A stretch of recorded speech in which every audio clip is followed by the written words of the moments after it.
All right, we are live. Welcome. I thought I'd have time to finish my cup of tea before we went live today, but we are on the hour now. Guys, by the way, I always see all these chats saying, where's Neil? Why is he late? I'm not late. We start at the same time every Thursday, 9 p.m. UK time. All right, so today is going to be a crazy, crazy video. I mean, I don't know about you, but every single week just seems to be accelerating in the madness that is going on, especially here in the UK and other places, Australia, America, Canada.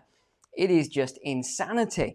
But we're going to be talking about, this has been in the media all week. I wanted to wait until today to stream because I wanted to see what the government's response would be. And it was pretty much what I thought, although I was shocked by a couple of things. So we're going to talk about the gas increases, 250% in just the last 9 months is what they're saying. I'm going to show you a very different chart. CO2 that has just crashed and is affecting the food supply. Electricity as well. So electricity prices are going to be exploding because they can't get the electricity. Fuel at the pump running out. A lot of stations closed at the moment. And food shortages added to the already food shortages. Oh my goodness. This is just, if you understand the hockey stick, if you've ever heard of that before, it feels like we are going into this hockey stick right now. It's crazy. Because I always forget, please click the like button. Subscribe if you haven't already. I know some of you, most of you are subscribed, but subscribe if you haven't already. And I just wanted to say thank you as well. I mentioned last week that if any of you needed any mentoring or one-on-one sessions, just contact the office. We are just slammed now. I think the next slot is sort of November time. I think I've got 1 or 2 in October. If any of you want a last slot there, I think I've got 1 or maybe 2 in October. And also thank you for everyone joining the private community this week. We've just had tons of new members. So you're going to get the monthly investment video in a week's time. So you're going to enjoy it this month. We're going to have a great investment video. All right, let's get on with this then. So first and foremost, what is the energy crisis that is going on in the UK right now? What is causing all this? So firstly, the price of wholesale gas has surged, and these are the government numbers, by 250% since the beginning of the year and has risen 70% since August. That's a month, 70%. And then we have some more figures from the oil and gas industry talking about similar, putting pressure on UK supplies. So I just want to show you this chart a second. Let me pull this up. Yeah, this is the one. So this is what they're saying. It's gone up by 250%. Now they're talking about, if you can see this little point here, they're talking about 250% since here. But if you look back to a year ago, what's that, 15 months in 2020, that is about 15 pence per therm. I think they're pricing this in therms anyway. So that's what it was, about 15 pence, and now it's £1.86. So by my calculations off the top of my head, that's about 1,200% increase, not what they're talking about, 250%. So this is why you've always got to look at the charts and go and have a look at these things, because the numbers don't really do it justice. If you just go off the 250%, it sounds bad, but actually it's a lot worse. And I wanted to show you as well, I wanted to show you another major issue, and we'll come back to this as well. So this is, the UK has much less gas storage than some other European countries. Italy, Spain, these are warm countries, and yet look at the storage capacity they've got. The UK, freezing in the winter, and it's got 8.9. I mean, this is just madness. Absolutely crazy. All right, we'll jump back to this in a minute. But we've also got electricity making huge rises this year with no end in sight. And we have loads of bankruptcies at the moment. This is the major thing. This is really, really major. So 7 energy suppliers in the last few weeks, that's all. Hub, Money Plus, Utility Point, People's Energy, PFP, Green, and Avro have all gone bankrupt in the last few weeks. There are more as well. It's accounting for about 1.5 million people. And if you I know some Americans and Canadians will be watching this, but 1.5 million people is a lot for the United Kingdom. We don't have a huge population of 330 million like, you know, the United States does. So this is a big deal. Meanwhile, Bulb, one of the UK's largest energy companies, is seeking financing. We know what that means. It means that they're in big trouble. And another firm, Igloo, has said it's working with restructuring consultants. So I did a little bit of research, and I went back to about 2017, 2018.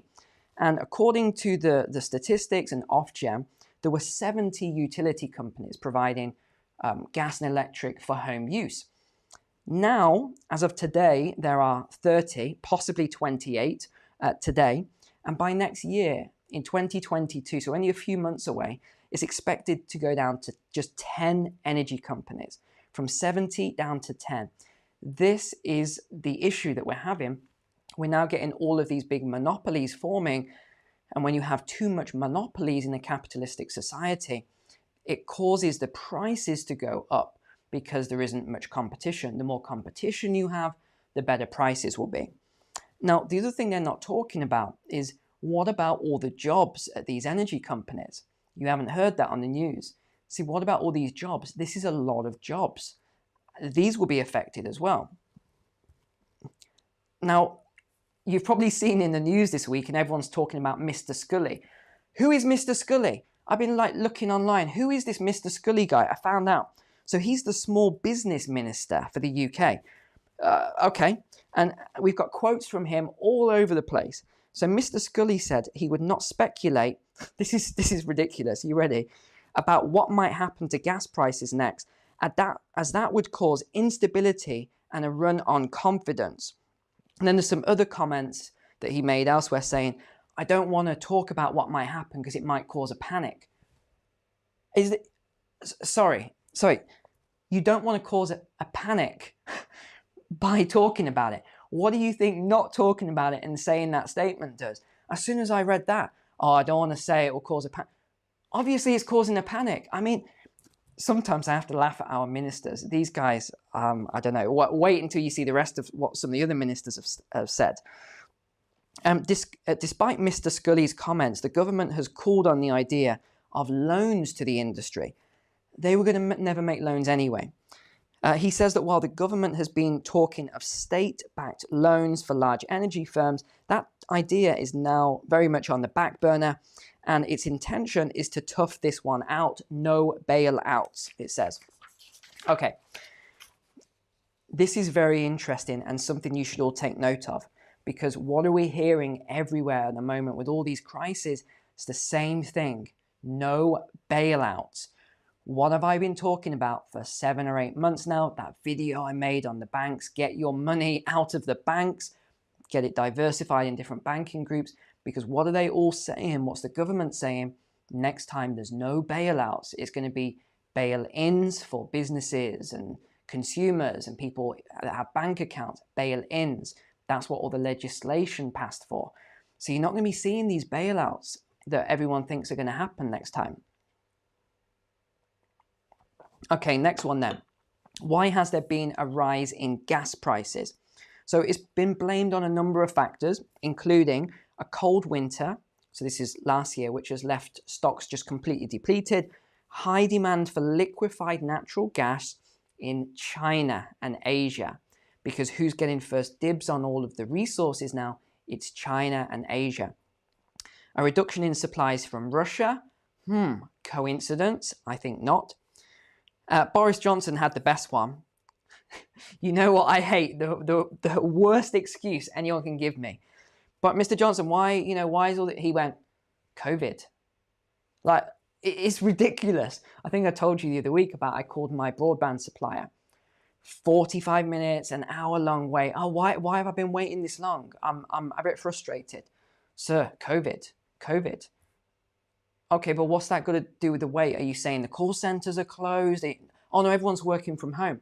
What are you talking about then? Sir, COVID. Well, why is my internet down? Sir, COVID. What? Everything is COVID right now, right? And Boris Johnson, he should know better than saying, why is all this? Oh, COVID. What? Give us the reason. Stop everyone blaming everything on COVID. Next one. This is weird. Several gas platforms in the North Sea closed for maintenance all at the same time. Why would you do that? That is ridiculous. In a further stroke of bad luck, cables that import electricity from France were damaged last week, putting more strain on gas. Look, when you have about 15 things all occurring at the same time, sometimes it passes the stage of coincidence. When you've got all this going on all at the same time, all of these supply shocks, it's a bit strange, don't you think?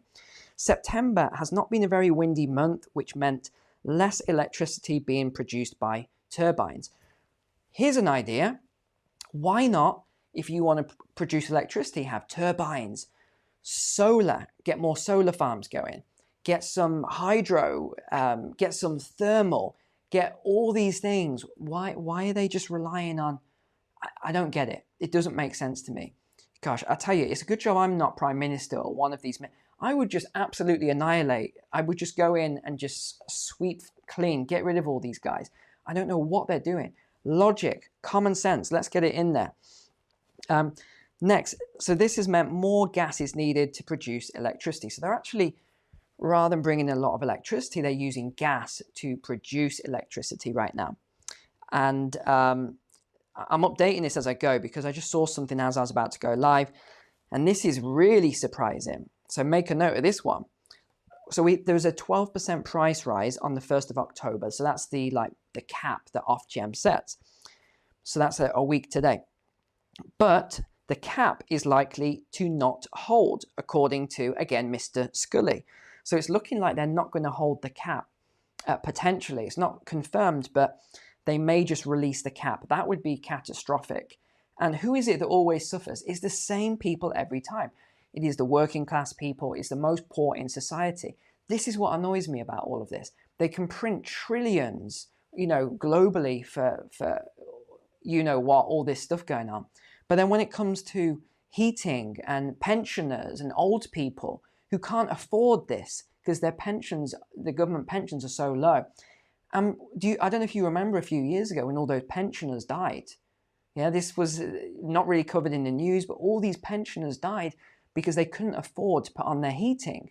So I'm sure many of you remember that. And this is the worry I've got now. I think it's quite disgusting, actually, the way this is going around. But let's move on now to the CO2 crisis. So why is there a CO2 shortage? Why is this crisis occurring? CF Industry, so bearing in mind this is an American company, okay, produces CO2 as a byproduct of its main product, fertilizer. So they're a fertilizer company. They're based in the UK, one in Teesside and another in Cheshire. Now they've stopped manufacturing because of the cost of this gas. Guess what? They produce 60% of all the CO2 in the UK. I don't understand how one supplier was able to get that size of a market cap. That is very risky because if it ever goes down or they stop production, we're in big trouble. And guess what? They have stopped production. This is pretty worrying. So what has the government agreed? Obviously, you know where this is going. Environment Secretary George Eustice said it will meet the full operating costs, said to be tens of millions of pounds of taxpayers' money. It doesn't add that line, of taxpayers' money for the plant on Teesside to continue operating for 3 weeks. So they're basically paying this company to continue operating with taxpayer money. I mean, this is going to cost a lot of money whilst the CO2 market adapts to global prices. You see, this line here is not accurate. They're saying whilst the CO2 market adapts to global prices. It's not going to adapt. What's going to happen is the prices will go up. And then this is where it moves on to the next part. As part of the deal, the food industry will have to pay 5 times more for carbon dioxide, for the CO2, with prices rising from £200 per tonne to £1,000 per tonne. That is a 500% increase. But Mr. Eustace insists that food producers should not pass these costs on to consumers. Of course they're going to. What are these ministers thinking? Obviously, they're going to pass the costs on to consumers. What, you think, let's say I'm one of these big food production companies. I don't know who this guy, Mr. Eustace, is, this government minister. And he says, hey, I insist I insist, please don't pass these costs on to consumers. I'm like, who's this guy? I'm not going to listen to him. This is what a company does. It is a for-profit institution. They're going to pass those costs on. It's madness. And the thing is, it's not their money, so they don't care. They couldn't care less about all of this. And this is the problem a lot with government officials, because they have a checkbook, a blank check. They can make problems go away with money that isn't their money. Like for me, if I have to solve a problem, I have to use my entrepreneurial mindset, and same with all of my staff in my companies. We have to figure stuff out, and that's the way we've always done it. We've always bootstrapped. We've always figured out ways to do things. I think it's the best way. It keeps your mind alert. It keeps you really sharp and fresh. But these ministers, okay, what do we need to do here? Well, we need to get it open again. Well, okay, let's just pay them. Let's just give them tens of millions of pounds. It's not our money, it's the public's money. So who cares? It really upsets me. How CO2 is produced then: waste gas from chemical industry is captured. The CO2 is extracted and purified and then stored as gas or refrigerated liquid. So that's basically the background behind it. And then it's used for all of these food products. You ready? For the growth of plants in greenhouses. So this one made me laugh, because the same minister, and I'm going to have to get this clip for next time for you, who was talking about, carbon dioxide, CO2 emissions, and, it's damaging, the climate. Which we know, but he was talking about, the trees, there's too much CO2 in the plants. It's too much CO2, they can't handle it. What's he talking about? The CO2 is used for growing plants. These guys, I don't know what they are talking about.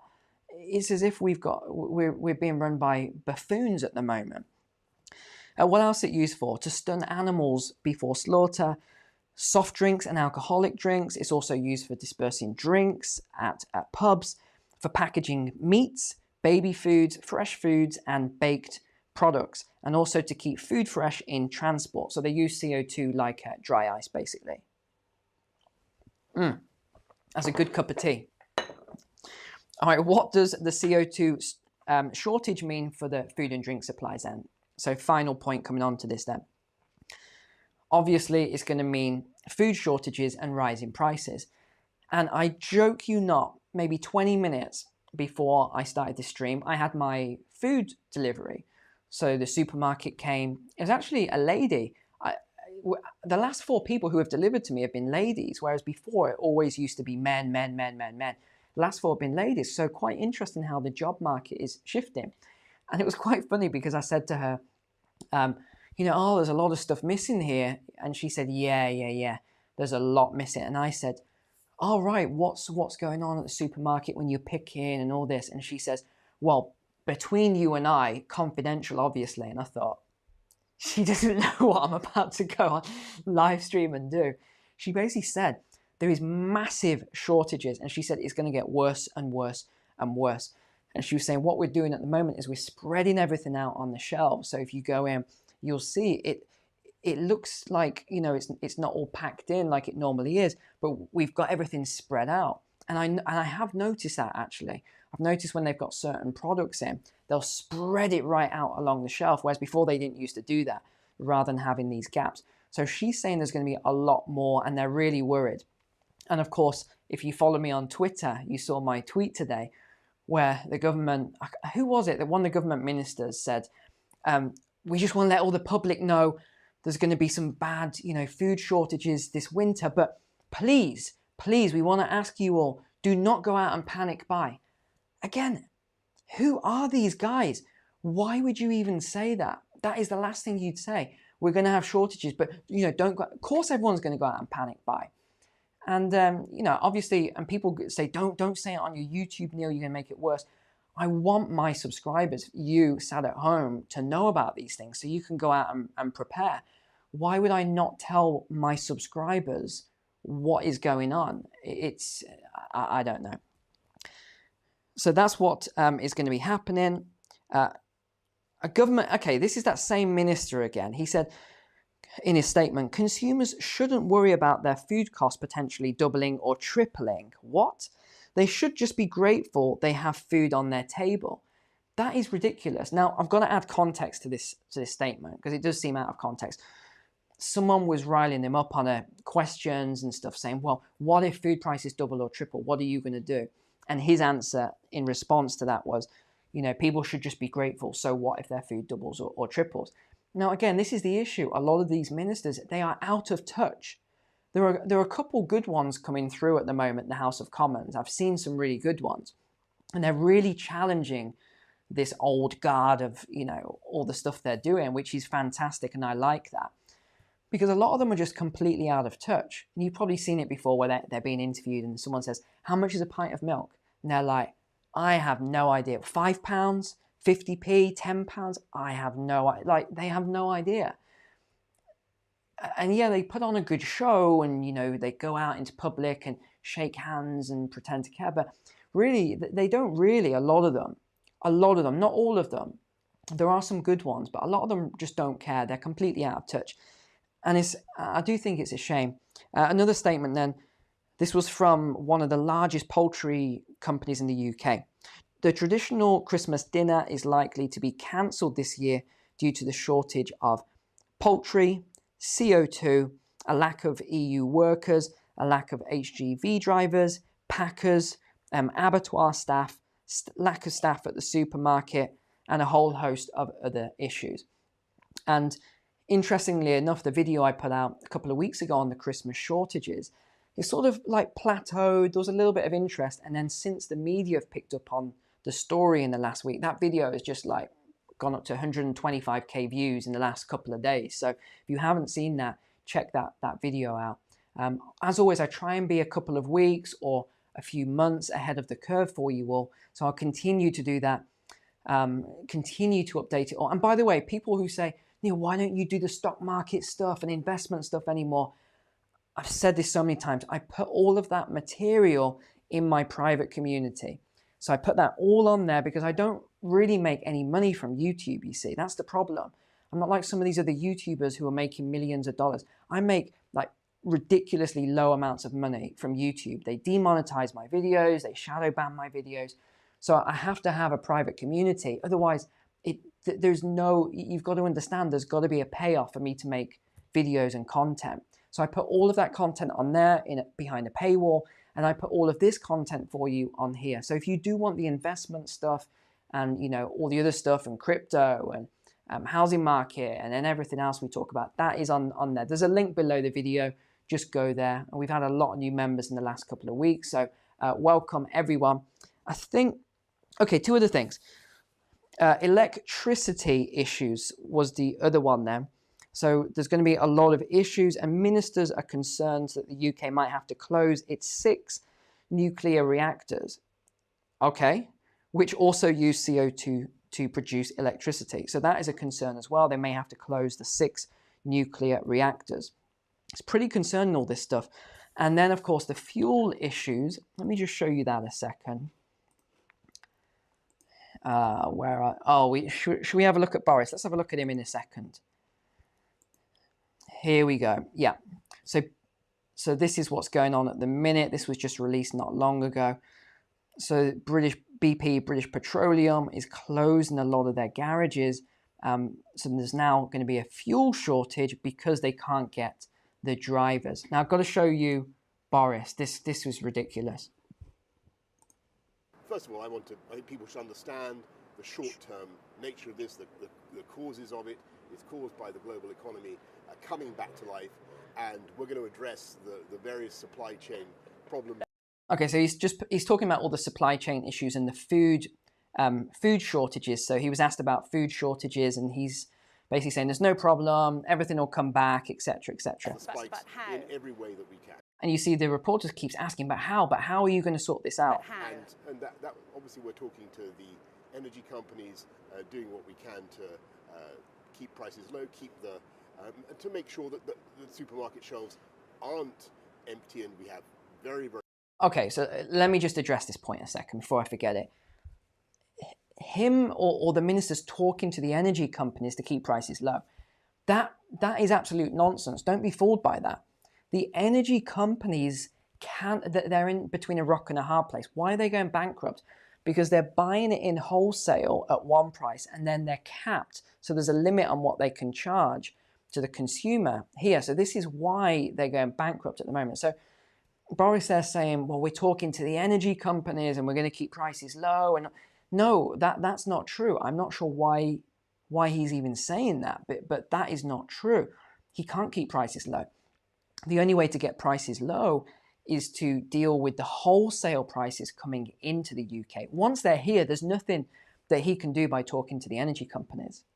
Very good supply chains in the UK. But whatever happens... If I can just finish this, Laura, in the long term, I think what people want to know... Okay, he talks across the waffle world, here. Themselves. But secondly... I'm just skipping this because he's talking about like green energy, and it's like, no one cares. They want to know about food, Boris. In wind, to be investing in solar, but also to be putting in nuclear. So if you look at our 10-point plan, the Green Industrial Revolution... 10-point. He keeps talking about this 10-point plan, which is Build Back Better, World Economic Forum. They're all talking about these 10-point plans. It's the same thing all the way through. And by the way, what did I say?